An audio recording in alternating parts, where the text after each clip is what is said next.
القارعة ما القارعة وما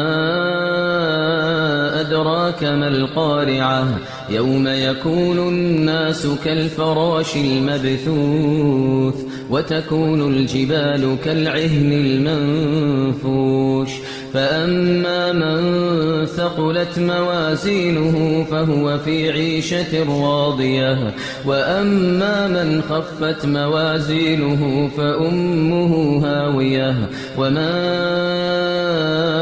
أدراك ما هي نار حامية